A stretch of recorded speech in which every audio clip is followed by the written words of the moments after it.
उत्तराखंड में total lockdown के तीसरे चरण का आज छठवां दिन है और छठवें दिन भी जो सरकार ने छूट दी है, अब धीरे धीरे वो व्यवस्था पटरी पे आती हुई दिखाई दे रही है।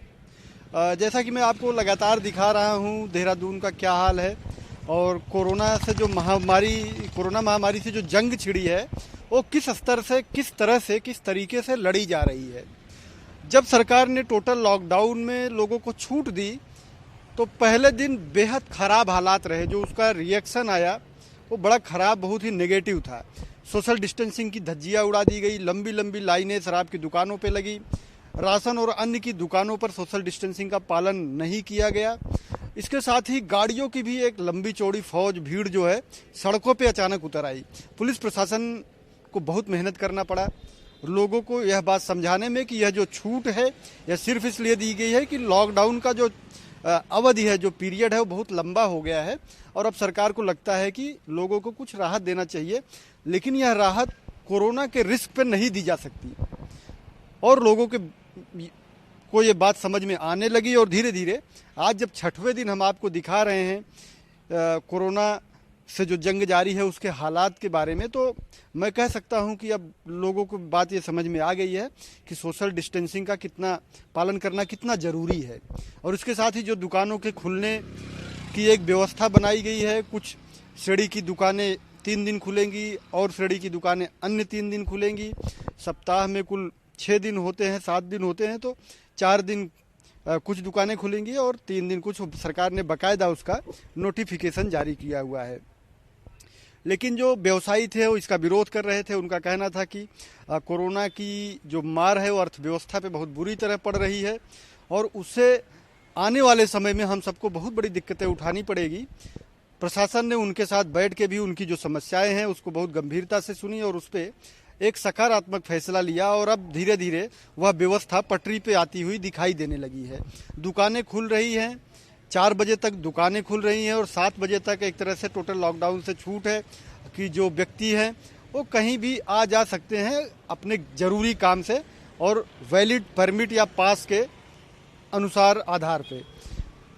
धीरे धीरे लोग अब इसके अभ्यस्त हो गए हैं। जो पास बनाने की जो प्रक्रिया थी सरकार ने उस पर भी विशेष ध्यान दिया है। टोटल लॉकडाउन को देखते हुए टोटल ऑनलाइन व्यवस्था भी सुचारू कर दी गई है और अब जो कुछ अधिकार थे वो डीएम को दिए गए हैं कि कोई व्यक्ति, किसी व्यक्ति के परिजन अगर बाहर किसी स्टेट में फंसे हैं उनके लिए पास पहले मुख्यमंत्री सचिवालय का जो प्रशासनिक अमला है वो बनाना था, अब वह पावर डेलीगेट की गई है जिलाधिकारी को।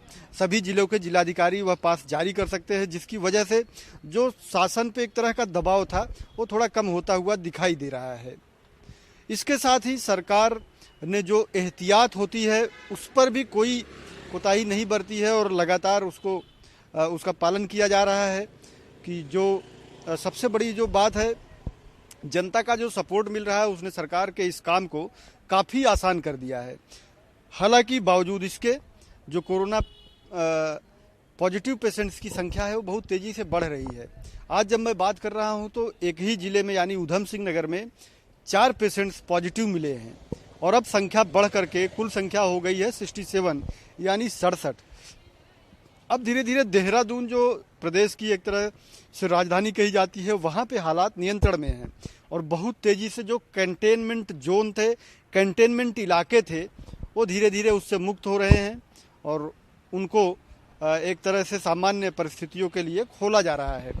अब बहुत ही कम ऐसे इलाके बचे हैं जहाँ पे कंटेनमेंट का जो बाध्यता है वो लागू है, नहीं तो धीरे धीरे देहरादून में पॉजिटिव पेशेंट्स की संख्या बेहद कम हो गई है। पिछले कई दिनों से देहरादून में कोई भी पॉजिटिव पेशेंट्स नहीं मिला है।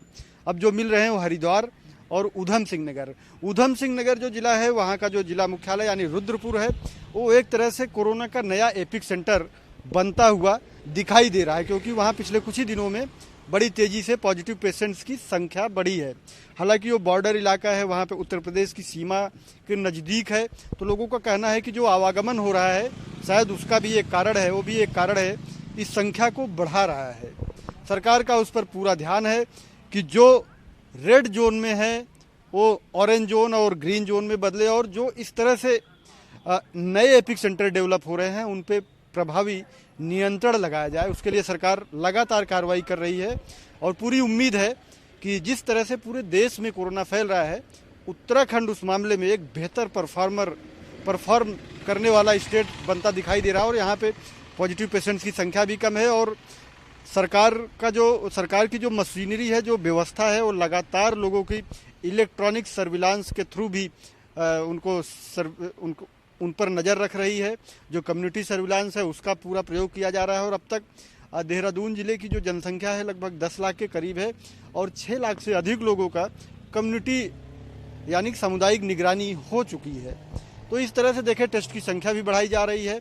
सरकार के जो मुखिया है यानी प्रशासन के मुख्य सचिव उत्पल कुमार सिंह लगातार इसकी निगरानी कर रहे हैं, इसको मॉनिटर कर रहे हैं। और मीडिया से भी प्रतिदिन 4 बजे वो मिलते हैं सचिवालय, मुख्यमंत्री सचिवालय में जो मीडिया सेंटर है, और उनको अपडेटेड स्थिति बताते हैं कि किस तरह से कोरोना के खिलाफ ये जो जंग है चल रही है। तो हम कह सकते हैं कि जो टोटल लॉकडाउन के बचे हुए दिन हैं, यानी आज 9 मई है और 17 मई तक इस 3rd फेज के लॉकडाउन को चलना है। तो इसी तरह से चलता रहेगा। कोई ऐसी स्थिति बनती हुई कहीं नहीं दिखाई दे रही है जो कि खतरनाक कही जा सके। तो उम्मीद करते हैं कि आने वाला जो 18 मई होगा, शायद हमको इस लॉकडाउन से छुटकारे की ओर 2-4 कदम और ले जाए और जो शहर है, जो प्रदेश है, वो कुछ प्रतिबंध जो लगे हुए हैं उनसे शायद मुक्त हो सके। लेकिन पूरी दुनिया से जो खबरें आ रही हैं वो बेहद डरावनी है। हिंदुस्तान में भी जिस तरह से पॉजिटिव पेशेंट्स की संख्या बढ़ रही है वो और भी डरावनी है। इसलिए हमें किसी भी तरह का कोई रिस्क नहीं लेना है, किसी भी तरह की लापरवाही कम से कम कोरोना को लेकर के नहीं दिखानी है। कैमरामैन गौरव पंत के साथ देहरादून के घंटाघर चौक से धीरेन्द्र प्रताप सिंह की रिपोर्ट।